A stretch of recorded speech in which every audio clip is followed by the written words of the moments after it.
morning and welcome to Unity of Delray Beach. It's so nice to see all of you here this morning. We're going to start with a beautiful song sung by Chelsea.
Thank you, Chelsea. Thank you, Gary.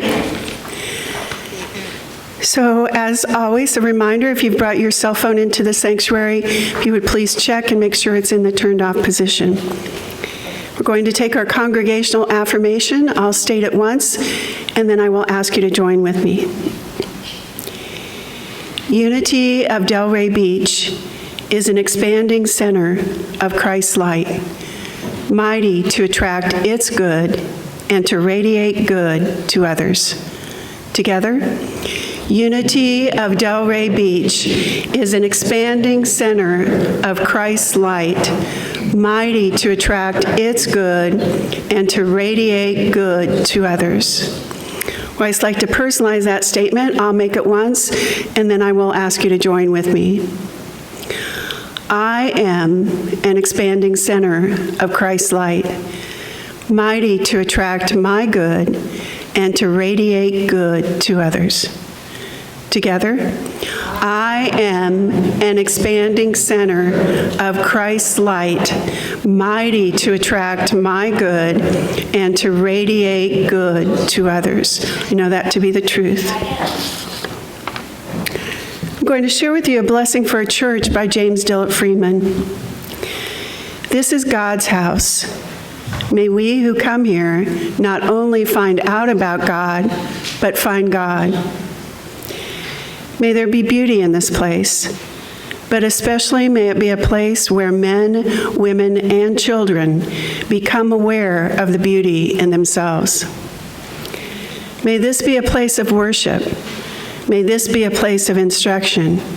May this be a place of singing. May this be a place of prayer.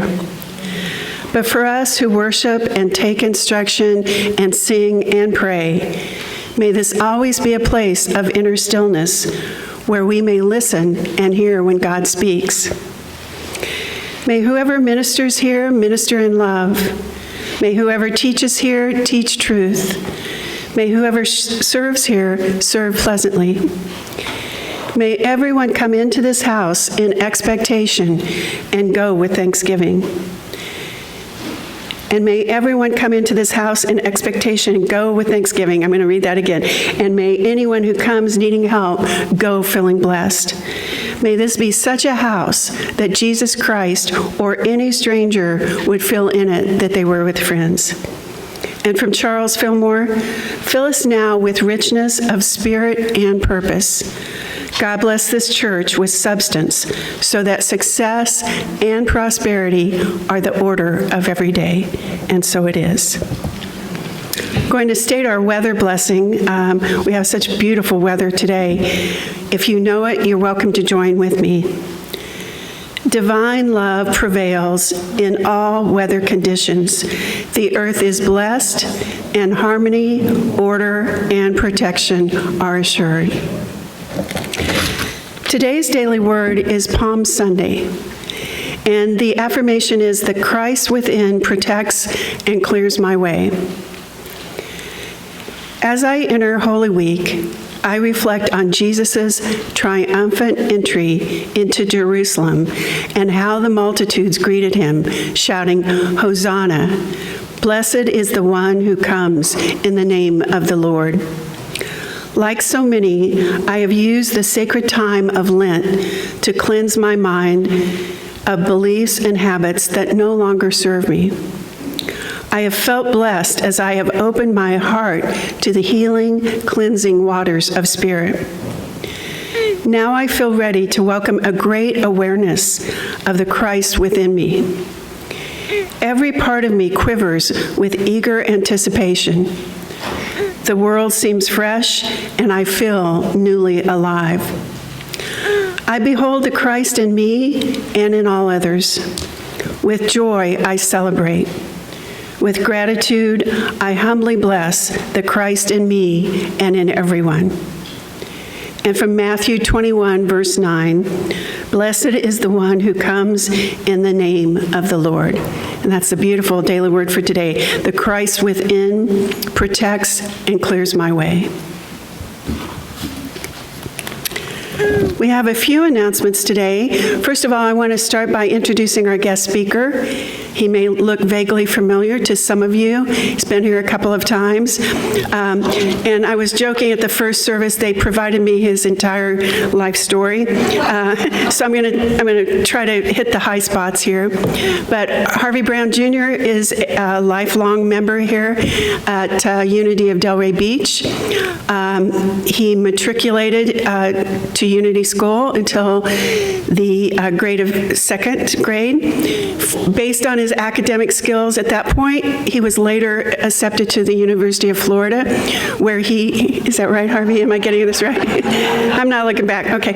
Anyway, he got a BA in marketing from the University of Florida.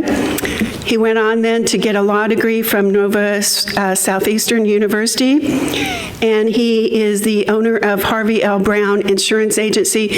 I asked him for his title earlier. He said he didn't know it, so I'm just making that up. I don't know what his title is. He is a former president and board member of the Delray Beach Public Library.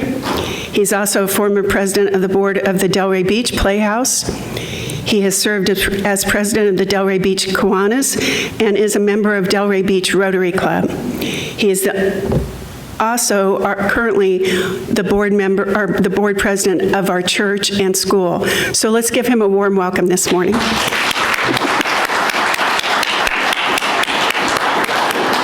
That was the shortened version, so you can imagine what's on the page.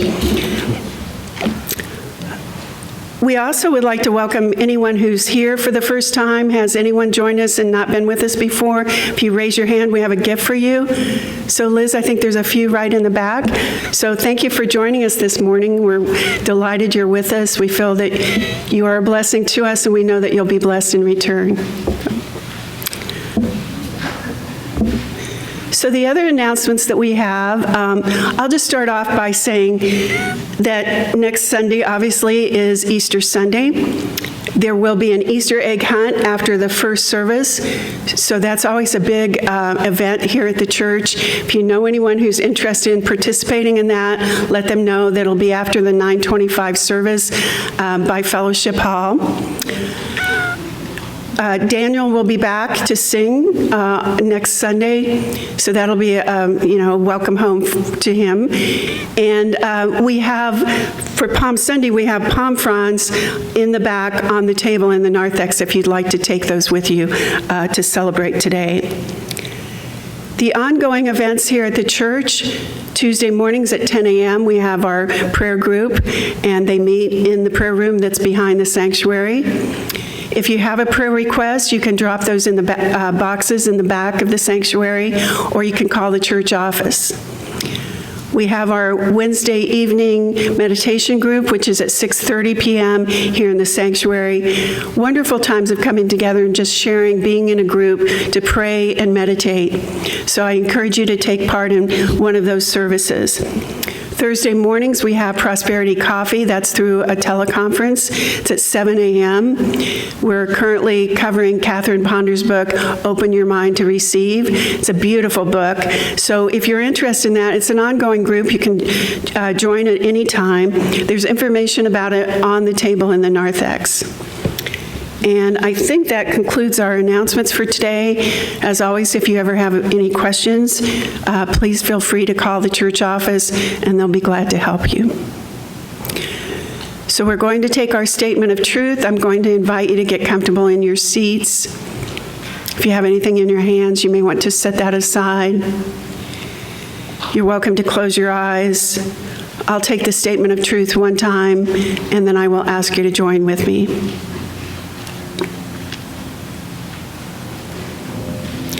There is only one presence and one power, active in my life and in the universe, God, the good, omnipotent.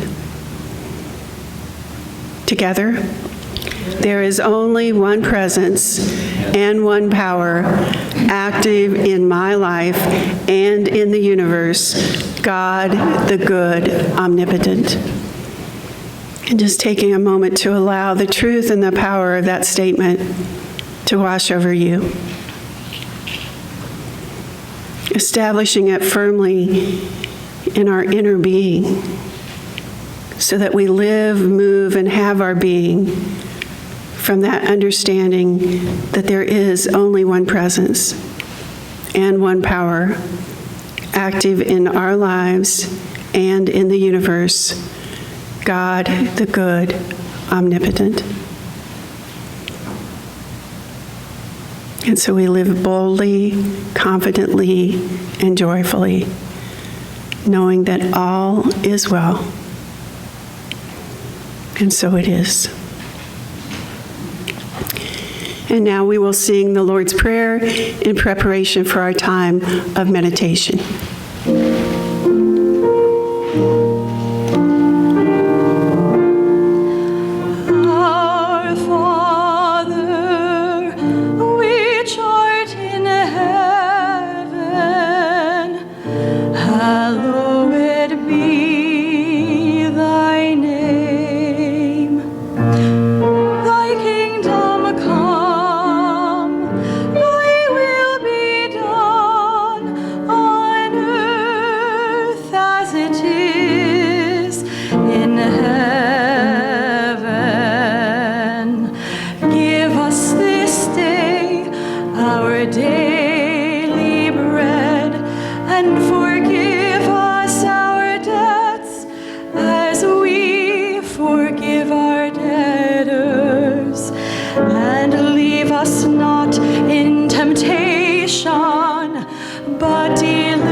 If you have not already done so, I invite you to close your eyes,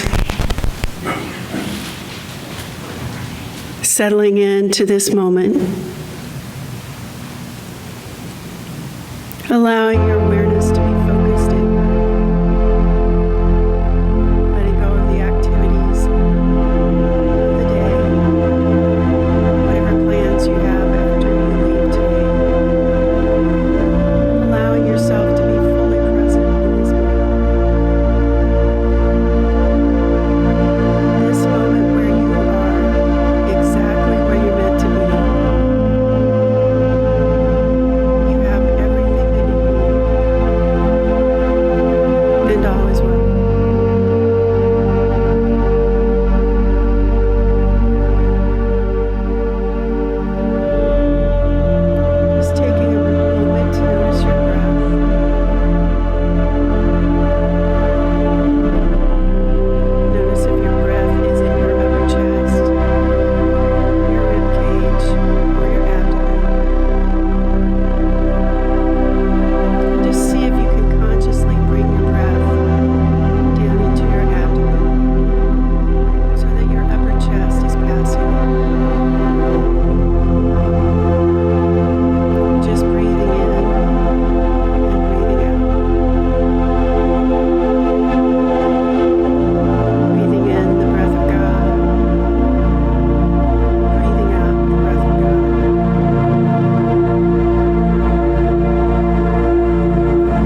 Thank you, Chelsea. Thank you, Gary.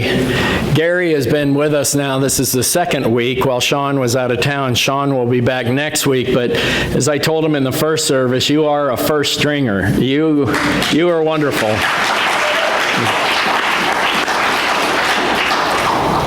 And of course, Chelsea, it's really good to hear your voice. That's wonderful.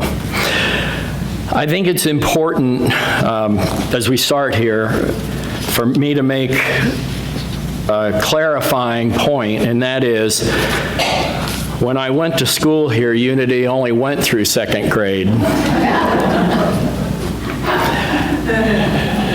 It was not the zenith of my academic experience.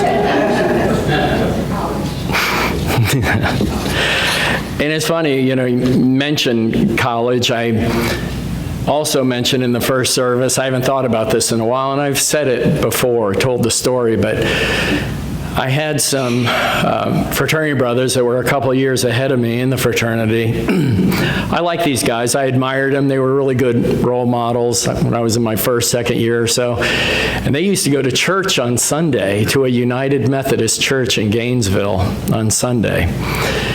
And I would go with them. There'd be about 6 or 7 of us that would go. The problem was we usually got in about an hour and a half before the church service started from our prior evenings, Saturday evening activities. And the minister there was this very handsome, charismatic pastor, and his name was Dean Martin.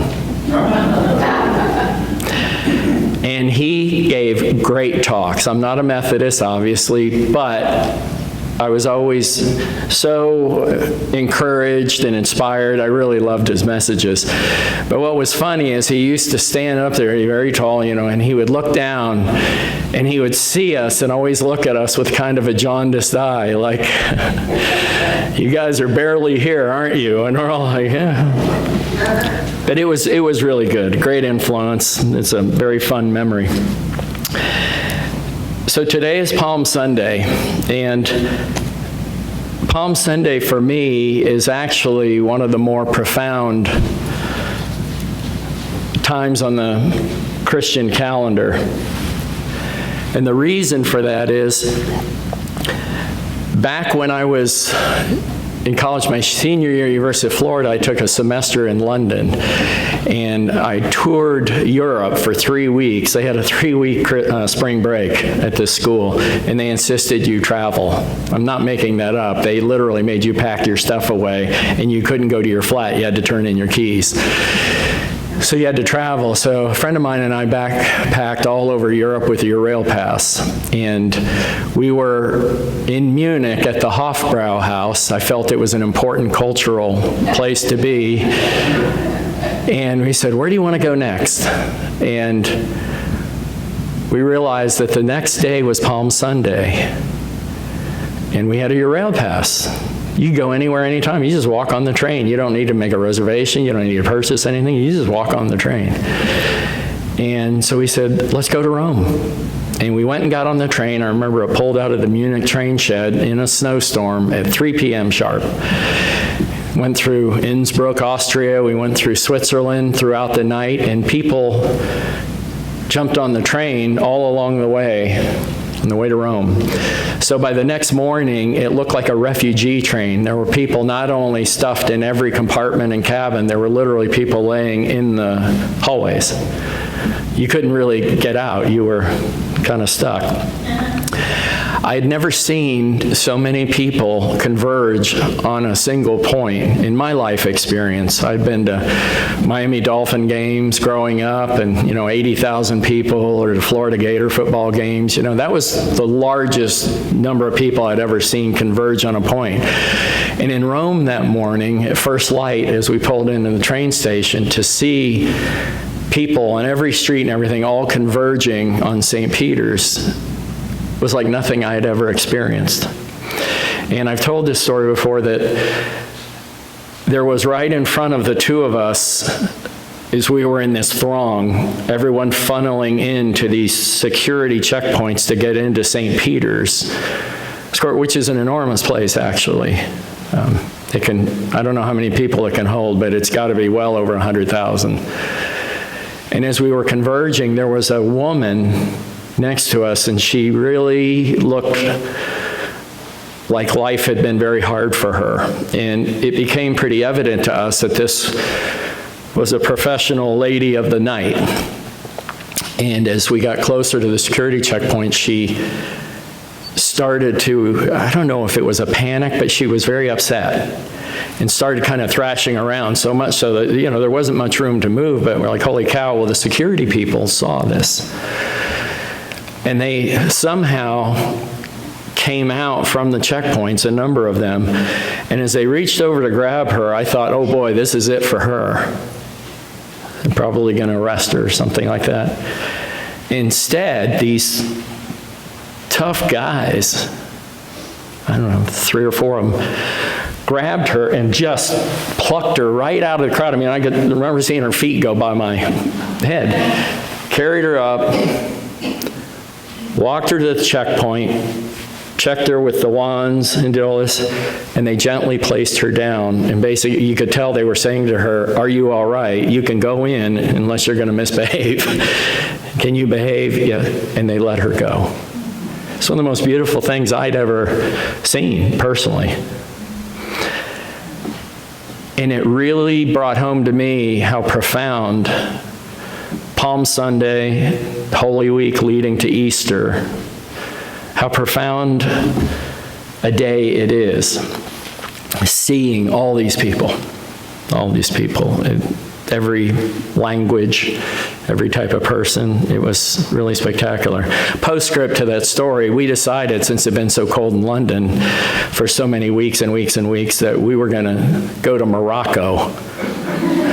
So we hopped the train, went all the way around the Côte d'Azur, all the way down into Spain, and we ended up in Barcelona on Good Friday. Do you know what goes on in Barcelona on Good Friday? Nothing. Many places are boarded up. And we thought, well, this is a drag, so changed our plans, came all the way around the Horn of the Mediterranean, and next Sunday we were in St. Peter's again for Easter Sunday. And saw the Pope, got as close to him as those doors right there. It was, I'm not Catholic, but it was profound. It brought me great joy to see this. So anyway, that's part of the background on what Palm Sunday means to me. The other quick story is I have a neighbor, Audrey. Well, I don't anymore. She and her husband moved, but recently. But my neighbor, Audrey, one night I saw her. I was out with my cats at 11 o'clock at night next to the swimming pool where we live. My cats like to go with me to get the mail, to go to the pool. They really do. And at 11 o'clock at night, I hear a latch click, and it's about 50 feet away from me. And I look over, and I see Audrey in a nightcoat come out the door. She doesn't know anybody's around, doesn't see me over by the pool, and probably saw my cats. And she came around, and she had a palm frond. And there at 11 o'clock at night in her nightcoat, she affixed the palm frond to her front door. And she's a lovely person. I've always held her in very high esteem.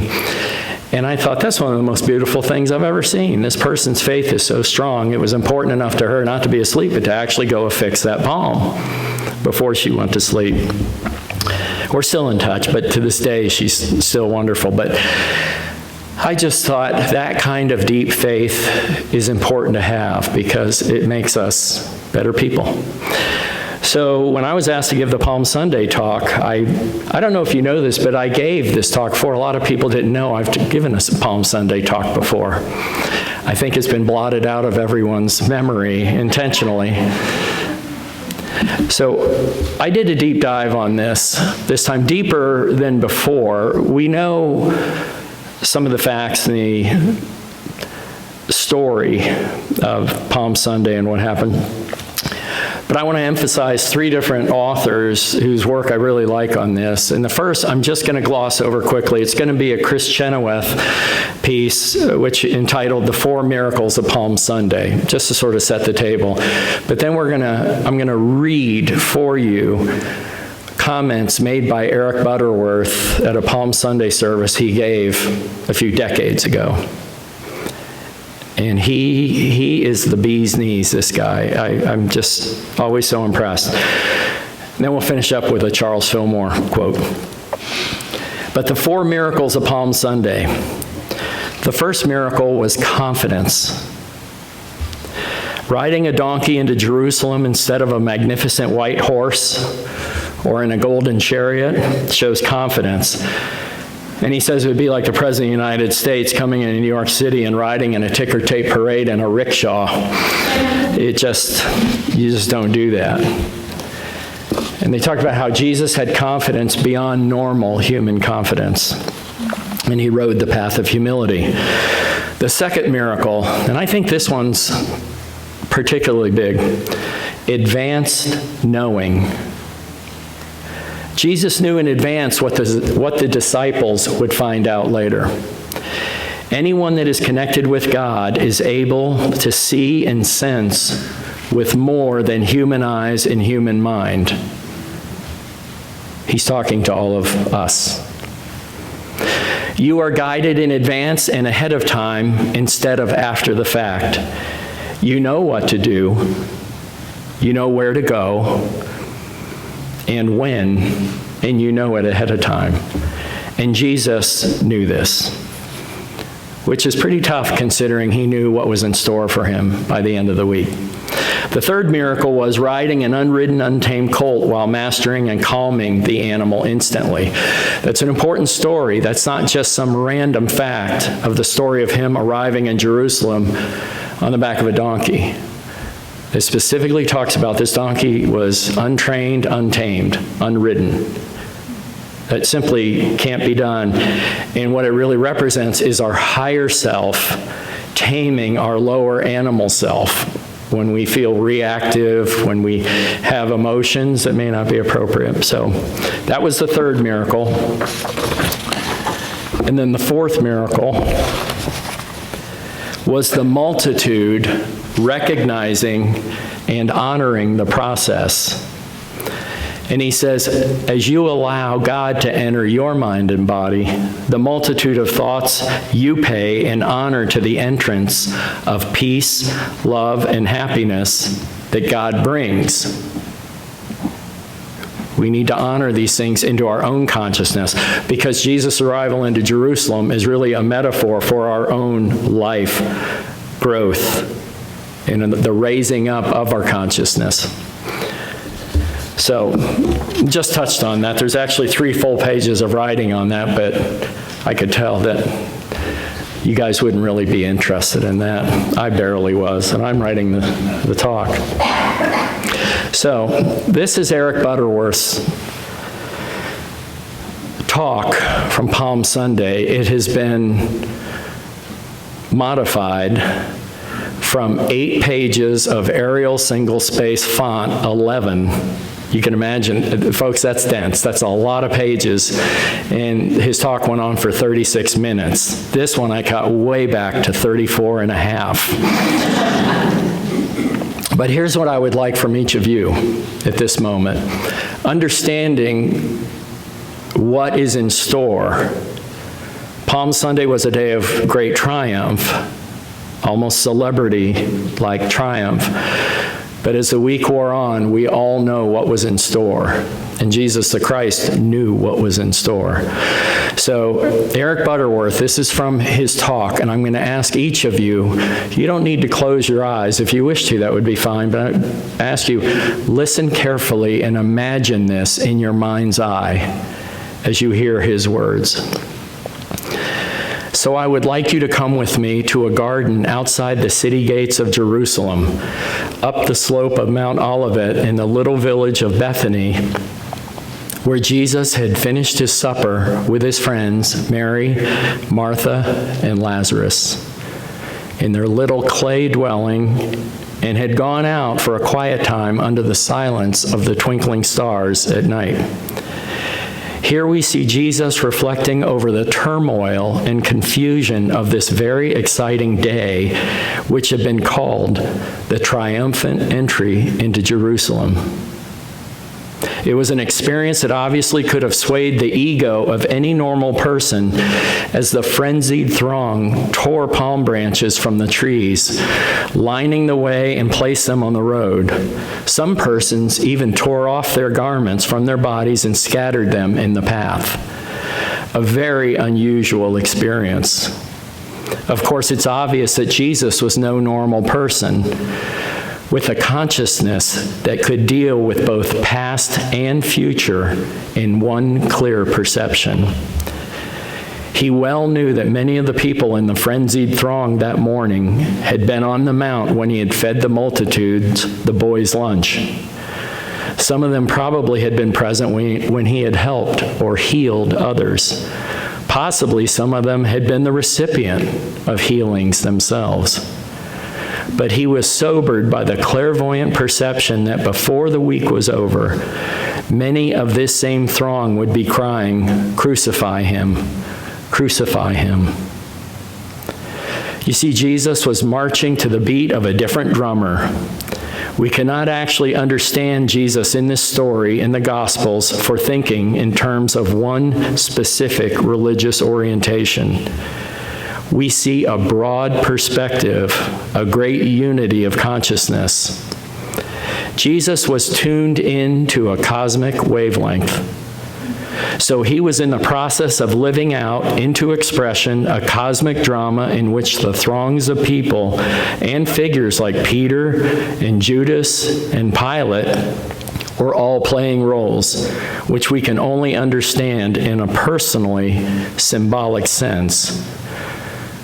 So as he sat quietly in the garden, perhaps he was reminiscing a little bit, looking back that time when as a young lad sitting out on the hillsides of Galilee, watching the clouds drifting by, thinking, analyzing, feeling, as did the psalmist before him, "What is man that thou art mindful of him? And son of man that thou visitest unto him?" And there dawned into his consciousness what I call the splitting of the atom, the great idea of the divinity of man, the awakening into the realization each person contained within him, the individualized expression and experience of the divine. Jesus knew that before we knew it for ourselves.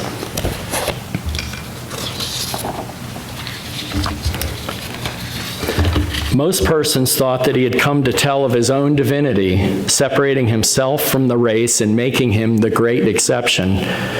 They couldn't seem to understand that his desire was to help people to know their own identity, thus to show himself as the great example of what every person could do and be. And he had said, "Remember, all these things that I do, you can do too if you have faith." If you understand this divine presence within yourself, that our goal is to discover the power within each person, this dynamic power of the Christ itself.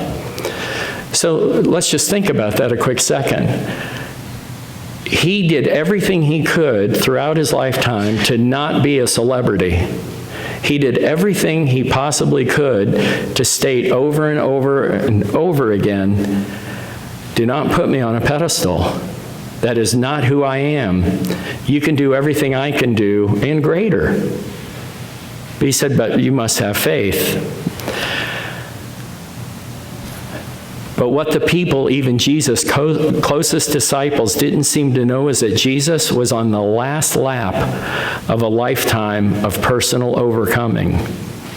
His life had been devoted to proving the principle of the divinity of man. That's you. He knew that the truth could not be inexorably complete till he had to go through, yes, even grow through, the experience on the cross. So as he sat quietly in the garden on that night, on the first Palm Sunday, he knew it was coming. He knew of the vacillation of his band of disciples, as he had said to Peter, before the cock crows 3 times, you will deny me. He knew of the trial and the crucifixion, but he knew with a conviction that only a purified consciousness could know that it was only the crossing out of the last vestiges of human consciousness so that the true God-man could come forth. Now, the God-man is the great God-man. This is each one of us, this God-self within us. So in this quiet moment, and I love this reference by Eric Butterworth. He says, so in this quiet moment in the garden on the hillside in Bethany, it was like the final stages of readying a space rocket on the pad before blastoff. In the assurance that the scientific computations were valid and the sophisticated telemetry would be adequate to bring the craft back again to a soft landing on Earth. So that Jesus was there on that night and not running off to a safe obscurity to another land when he full well knew what lay before him. It's an evidence of a strong commitment, a commitment such as many of us aspire to, but perhaps few have ever known. He was going on a premise that proved to be a spiritual principle, that the kingdom of God is within every person, and that no matter what the trial, there is a triumph within it. No matter what the trial, there is a triumph within it. No matter what the cross, there is a resurrection within it. This is the concept that Paul built a case on when he says, you never face a trial beyond what you can bear. God will not allow you to be tested above your powers. But when the test comes, he will at the same time provide a way out by enabling you to sustain it. Isn't that fantastic? In other words, there's a cosmic counterpart for every experience in our lives. There's an answer to every human problem. There's a fulfillment to every activity in the human expression. We're getting near the end, folks. I know this is Eric Butterworth. He packs a lot in, doesn't he? He's just such a remarkable person. Mary Cutferley used to joke about him. He says, well, you know Eric. He says, if he can say it in 100 words, he'll say it in 1,000. And the divine law is so complete and so full and so much a part of our lives and so much a part of it that we can never experience any kind of difficulty beyond our ability to rise above it, to be victorious over it. And even to look back and see how it has been the best thing for us in our highest ongoing, that all things, they work together for good. It's a tremendous realization.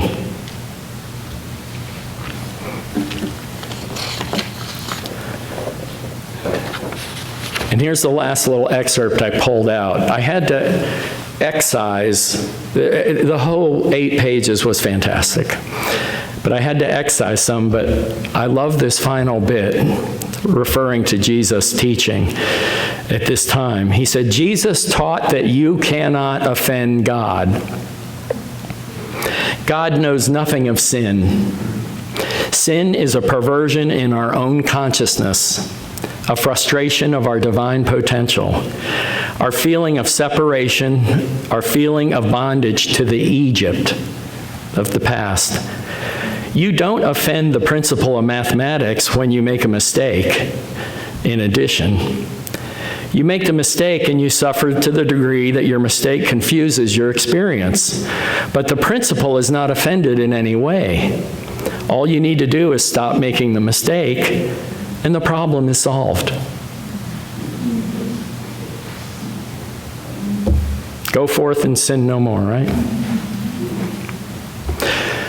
Everything Jesus faced, he faced knowing he was not going to have anybody with him in the experience. He was not going to have family. He wasn't going to have friends. So what he faced not only was incredible in and of its own right, but the fact he knew he would either be betrayed or abandoned by everyone really makes it seem even more incredible as a story, almost too much to ponder. So this leads me to the final aspect of this. This is an excerpt from Charles Fillmore's Keep a True Lent. Have any of you read Charles Fillmore's Keep a True Lent? A couple of you. Palm Sunday is the Sunday preceding Easter. Of course, Jerusalem, the holy city, symbolizes within us the habitation of peace, possession of peace, vision of peace, and the abode of prosperity within us. In man, Jerusalem is the abiding consciousness of a spiritual peace, which is the result of continuous realizations of spiritual power, tempered with spiritual poise and confidence. Jerusalem symbolizes the great nerve center just in back of the heart. From this point, spirit sends its radiance to all parts of the body. And Jesus symbolizes our I am identity. His going to Jerusalem means our taking the last step in the unfoldment preparatory to the final step when the personality is entirely crucified and the Christ in us triumphs. Jesus riding the ass into Jerusalem means the fulfillment of the time when the spiritual I am within us takes control and lifts all the animal forces up to the spiritual plane of mastery, purity, and peace. I'll ask you just to think about those times in your life when you overcame difficulties and you had those moments, maybe even an epiphany, and you just felt incredible, like you had literally grown and felt like you could maybe live life more on life's terms.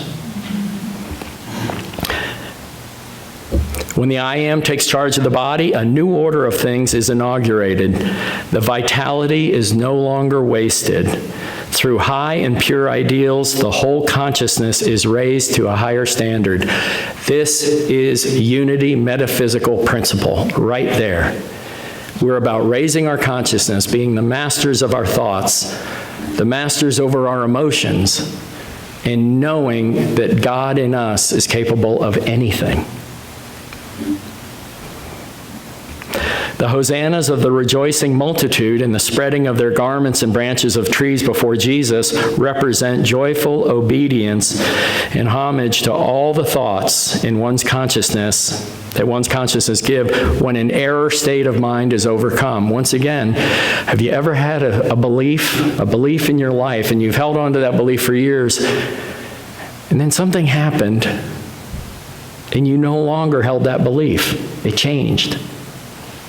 Specifically what we're talking about. Blessed is he that cometh in the name of the Lord. So Charles Fillmore ends with this affirmation, and I'm going to say it, and then I'll say it again, and you all can say it along with me. Charles Fillmore states, in the name of Jesus Christ, I affirm, the Spirit of him that raised up Jesus dwells in me, and I am made perfect. Let's try to take that. I'll read it again. The Spirit of him that raised up Jesus dwells in me, and I am made perfect. Isn't that wonderful? The Spirit of him that raised up Jesus dwells in me, and I am made perfect. I'm going to know this for each one of you, and I hope that the profound nature of this day and this coming Holy Week stays with you, and you truly feel the incredible love and sense of well-being, knowing that all is in order and that we are truly God's children, and we are on the path. You're doing it. You've been doing it all along, even when you were convinced you were doing everything wrong. It's simply not true. So my mom used to always say, the best is yet to be. Have a wonderful Palm Sunday. Thank you.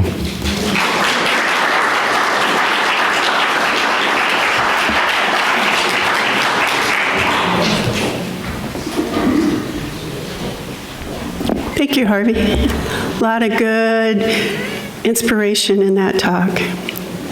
So now is the time where we want to bless our offerings, our gifts, our tithes. We have a few ways of giving. We can drop it in the baskets as we leave. If you want to give through a credit card, you can do that at the bookstore, or we have our online app, which is called Tithely. There's information about that in the bookstore.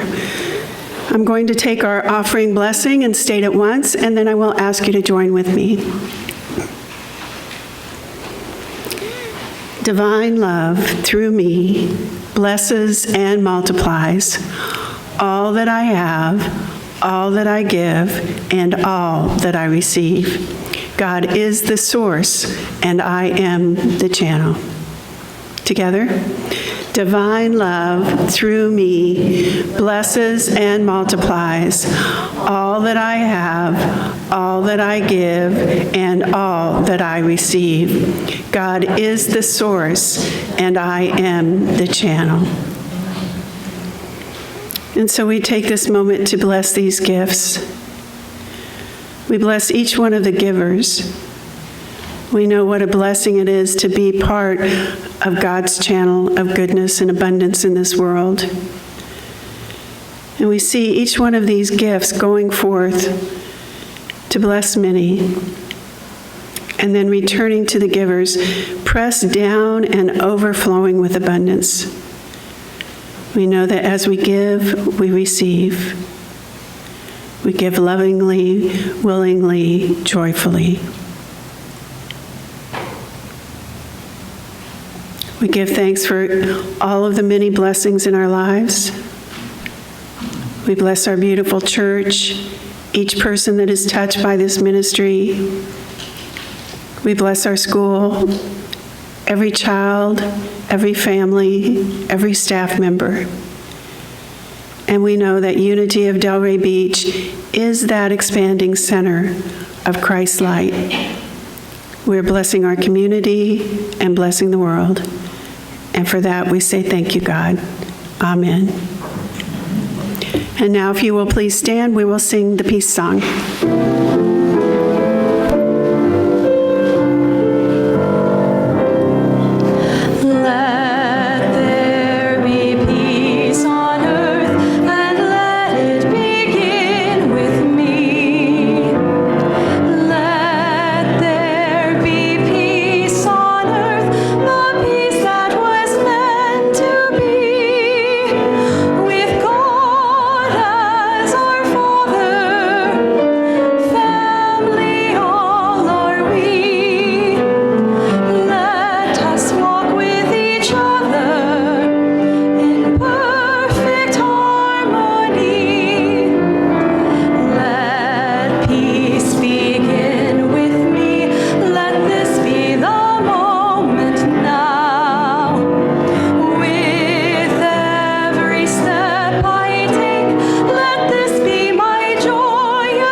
We'll take our prayer for protection together.